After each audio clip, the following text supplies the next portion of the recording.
Hello everyone, in today's video we're gonna take a look at FAREHARBOR booking system to see if it's worth it or just hyped. So basically on FAREHARBOR you can manage your inventory, you can sell online booking, point of sale private events, and much more. So I have a list with the pros and cons. So we're going to take a look at this list here, and we're going to start with the pros. So it's easy to use. So as you can see, it has a easy to use interface for operators, strong support team, customizable booking options, and no upfront cost. So it's commission based. So basically they're going to take a commission out of your sales.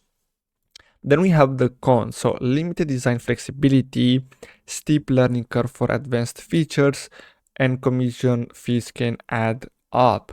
So basically, if you know that you're selling a lot of tickets, I don't know if it's worth it because they're gonna take a fee for each one of them, and there are a lot of options where you're gonna have to pay for a monthly plan, but they will not take fees from you.